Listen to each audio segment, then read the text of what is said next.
स्थानिक स्वराज्य संस्थांच्या निवडणुकीमध्ये शिवसेना ठाकरे पक्षाचा स्वबळाचा नारा फक्त मुंबईसाठी आहे. इतर ठिकाणी महाविकास आघाडी म्हणूनच लढणार असं स्पष्टीकरण खासदार संजय राऊतांनी दिलं आहे.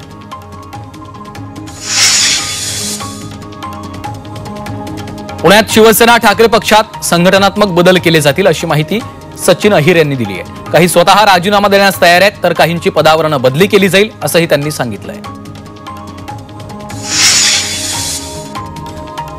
कल्याणमध्ये आमदार किसन कथोरे यांनी जनतेशी संवाद साधला. यावेळी त्यांनी नागरिकांच्या विविध समस्या जाणून घेतल्या. त्यावेळी नागरिकांनी गावातील रस्ते, पाणी, वीज, महसूल, शेतीविषयक आणि इतर अनेक समस्या कथोरे यांच्या समोर मांडल्यात.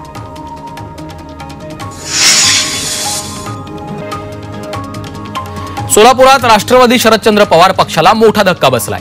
शरद पवार गटाचे ओबीसी नेते रमेश बारसकर शिवसेनेच्या वाटेवर आहेत. येत्या 2 दिवसात ते उपमुख्यमंत्री एकनाथ शिंदेंच्या उपस्थितीमध्ये पक्षप्रवेश करण्याची शक्यता आहे.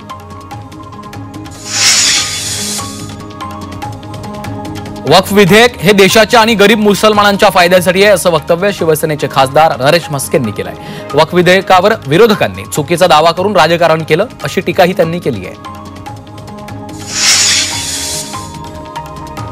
कोल्हापूरची हद्दवाढ व्हावी यासाठी कोल्हापुरातील लोकप्रतिनिधींना घेऊन पुन्हा शासनाकडे प्रयत्न करणार असं वक्तव्य मंत्री हसन मुश्रीफांनी केलं. हद्दवाढीचा निर्णय नगरविकास मंत्री एकनाथ शिंदेंकडे असल्यानं त्यांना भेटून या संदर्भात निर्णय घेऊ असं आश्वासनही मुश्रीफांनी दिलंय.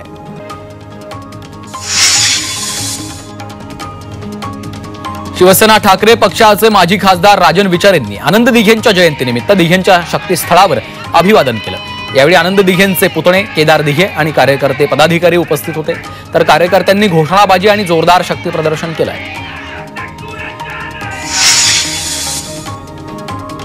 पालकमंत्री पदावरच्या वादाबाबत उदय सामंतांनी प्रतिक्रिया दिली आहे. रायगडच्या पालकमंत्री पदावरनं आमच्या एक मंत्री आणि 2 आमदारांच्या भावना तीव्र आहेत. शिंदेंना रायगडमध्ये काय चाललंय याची माहिती आहे. मुख्यमंत्र्यांसोबत चर्चा करून निर्णय होईल असं सामंतांनी स्पष्ट केलंय.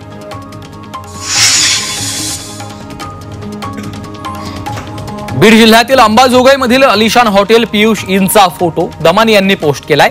Piyush Inn hotel civil surgeon doctor Ashok थोरातांचं असल्याचा दावा देखील दमानी यांनी केला. तर डॉक्टर अशोक थोरात यांची चौकशी करण्याची मागणी देखील त्यांनी केली आहे. थोरातांची चौकशी सुरू असताना त्यांना कुणी अभय दिलं असा सवालही त्यांनी उपस्थित केलाय. बीडच्या जिल्हा शल्यचिकित्सक वाल्मिक कराड रुग्णालयात असताना परदेशात गेले होते असा आरोप अंजली दमानी यांनी केला होता. त्यावर आता जिल्हा शल्यचिकित्सक थोरात यांनी एक पत्र माध्यमांना पाठवलंय. त्यात स्वखर्चानं परदेशात पर्यटनासाठी गेलो होतो आणि त्यासाठी शासनाची परवानगी घेतली होती असं या पत्रात नमूद केलंय. बीड जिल्ह्यात वाल्मिक कराडच्या मर्जीतले पोलीस आहेत असा आरोप तृप्ती देसाईंनी केलाय. त्यांनी सोशल मीडियावर यादी पोस्ट केली आहे. 26 पोलीस अधिकारी वाल्मिक कराडच्या मर्जीतले आहेत असा आरोप त्यांनी केलेला आहे. तर देसाई यांनी वाल्मिकच्या मर्जीतल्या पोलिसांची बदली करण्याची देखील मागणी केली आहे.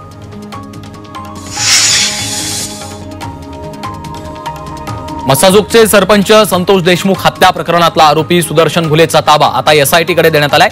विशेष मकोका न्यायालयानं एसआयटीची मागणी मंजूर केली आहे. त्यामुळे आता सुदर्शन घुले न्यायालयीन कोठडीतनं पुन्हा एसआयटी कोठडीमध्ये जाणार आहे. महादेव मुंडे यांच्या कुटुंबियांनी पोलीस उपअधीक्षकांची भेट घेतली आहे. अंबाजोगाई इथल्या पोलीस उपअधीक्षक कार्यालयामध्ये महादेव मुंडे यांच्या पत्नीसह कुटुंब उपस्थित होतं. परळीच्या पोलीस अधिकाऱ्यांनी अद्याप या प्रकरणाची फाईल पाठवली नाही. स्टडी करून तपास करायला सांगतो असं पोलीस उपअधीक्षक अनिल चोरमले यांनी आश्वासन दिल्याचं महादेव मुंडेंच्या पत्नीनं सांगितलंय.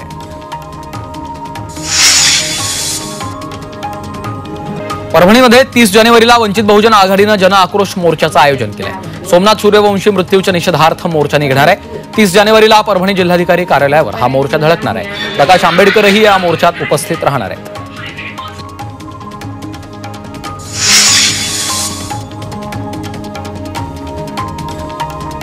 मराठा आंदोलक मनोज जरांगे पाटलांनी अजित पवारांवर हल्लाबोल केलाय. कुठलंही शिष्टमंडळ आपल्याला भेटलं नसून अजितदादांसारख्या व्यक्तीनं असं खोटं बोलू नये असं वक्तव्य मनोज जरांगे पाटलांनी केलंय. दरम्यान रविवारी अजितदादांनी तहसीलदार मनोज जरांगेंना भेटले असून त्यांच्या मागण्यांचं निवेदन घेतल्याचं म्हटलं होतं. त्याला मनोज जरांगे यांनी उत्तर दिलंय. मराठा आरक्षणासाठी अंतरवाली सराटीमध्ये आमरण उपोषणाला बसलेल्या जरांगेंची प्रकृती खालावली आहे. उपोषणाच्या 3ऱ्या दिवशी जरांगेंची प्रकृती खालावली. त्यासोबतच उपोषणकर्त्या 2 जणांची तब्येत खालावली आहे. सरपंच संतोष देशमुखांचे बंधू धनंजय देशमुख आज अंतरवाली सराटीमध्ये जरांगेंची भेट घेणार आहेत। देशमुखांचा आज आणि उद्याचा मुक्काम हा जालन्याच्या अंतरवाली सराटीमध्ये असणार आहे। मनोज जरांगेंच्या समर्थनार्थ सोलापूरच्या बार्शीमध्ये मराठा समाजानं आंदोलन केलंय। बार्शी तहसील कार्यालयाच्या समोर अनोखं आंदोलन करत सरकारचं लक्ष वेधण्याचा प्रयत्न या आंदोलनाच्या माध्यमातून करण्यात आलेला आहे।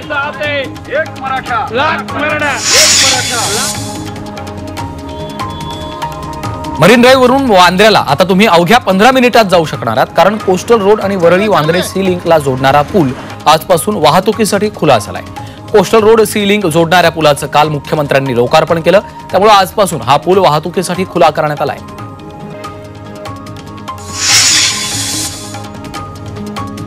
कोस्टल रोड सी लिंक जोड पूल प्रवाशांसाठी खुला झालेला आहे, मात्र पुलावर दिशादर्शक फलक नसल्यानं वाहन चालकांमध्ये गोंधळ निर्माण होतोय।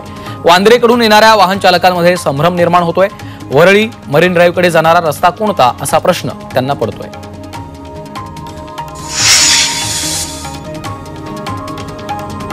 कृषी मंत्री माणिकराव कोकाटेंनी नाशिकच्या देवळ्यातील मेशी गावाला भेट दिली। रात्री उशिरा त्यांनी कांदा क्षेत्राची पाहणी करून शेतकऱ्यांशी संवाद साधला। यावेळी नुकसान झालेल्या भागाची पाहणी करून सखोल चौकशी करण्याच्या सूचना कोकाटे यांनी प्रशासनाला दिल्या।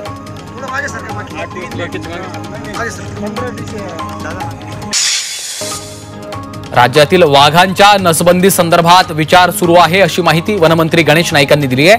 तर अजित पवारांच्या सोबत बैठक झाली असून वाघांची नसबंदी करता येईल का या संदर्भातला प्रस्ताव केंद्राला पाठवण्याचा विचार सुरू आहे अशी माहिती वनमंत्री गणेश नाईकांनी दिली आहे। पुण्यात गिया-बार्रे सिंड्रोमचे रुग्ण वाढत असल्यानं महापालिका आता अलर्ट मोडवर आली आहे। पुण्यातील कमला नेहरू रुग्णालयात 50 बेडचा वेगळा वॉर्ड तयार करण्यात आला। यामध्ये 15 बेड्स महिलांसाठी, 15 बेड पुरुषांसाठी तर 15 आयसीयू बेडची सोय करण्यात आली आहे। त्या रुग्णालयामध्ये मोफत उपचार होणार आहेत।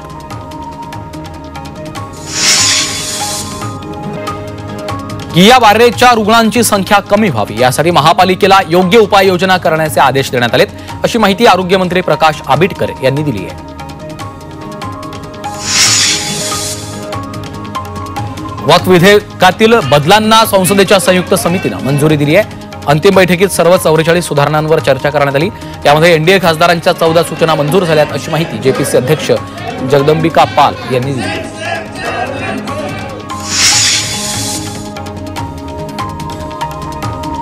अमित शहांनी महाकुंभात स्नान केलंय। दरम्यान ऋषीमुनींचीही त्यांनी भेट घेतली।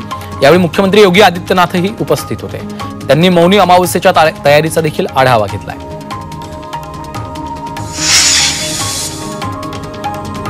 आप नेते अरविंद केजरीवालांनी मोठा दावा केलाय। आम आदमी पक्षाचं सरकार न आल्यास दिल्लीतील जनतेचं प्रत्येक महिन्यात 25,000चं नुकसान होईल असा दावा केजरीवालांनी केलाय।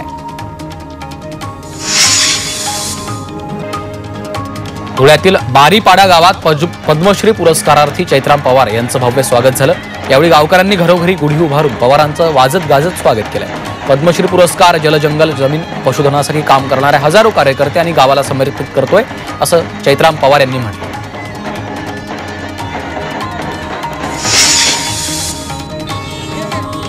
वर्ध्याच्या मुख्य बाजारपेठीच्या रस्त्यावर चौकालगत एका 77 वर्षीय वृद्धाला भोवळ आली होती।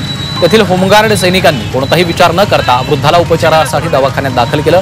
होमगार्ड सैनिकांनी दाखवलेल्या माणुसकीचं वर्धा शहरात कौतुक होतं।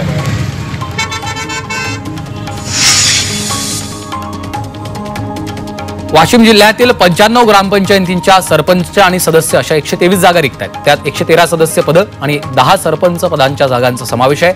जिल्हाधिकाऱ्यांकडे जागांची यादी पाठवण्यात आली आहे, तर लवकरच निवडणूक प्रक्रिया सुरू होण्याची शक्यता आहे। भिवंडी महापालिकेकडनं मराठी भाषा जनजागृती करता ग्रंथदिंडीचं आयोजन करण्यात आलं।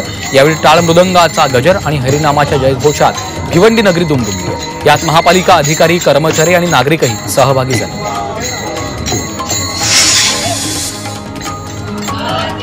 अकोल्यात रस्ता सुरक्षा जनजागृती रॅली काढण्यात आली आहे। शहरातील वसंत देसाई स्टेडियमवरून रॅलीला सुरुवात झाली।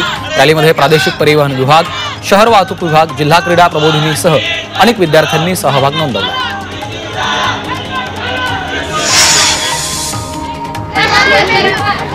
वाशिम उपप्रादेशिक परिवहन विभागानं वॉकेथॉन रॅलीचं आयोजन केलं। या रॅलीत सुरक्षा संदर्भात जनजागृती करण्यावर भर देण्यात आला। वाहतुकीच्या नियमांचं पालन, हेल्मेटचा वापर, सुरक्षित वाहन चालवणं आणि अपघात टाळण्यासाठी योग्य खबरदारी घेण्याचे संदेश देण्यात आले. नंदुरबारमधील जिल्हा रुग्णालयात गेल्या 4 वर्षांपासून धुळखात पडलेली सोनोग्राफीची मशीन सुरू करण्यात आली आहे. त्यामुळे गरोदर महिलांना याचा फायदा होणार आहे. नंदुरबार जिल्हा रुग्णालयाच्या सोबत तळोदा आणि अक्कलकुवा रुग्णालयातील सोनोग्राफी मशीन सुरू केली आहे.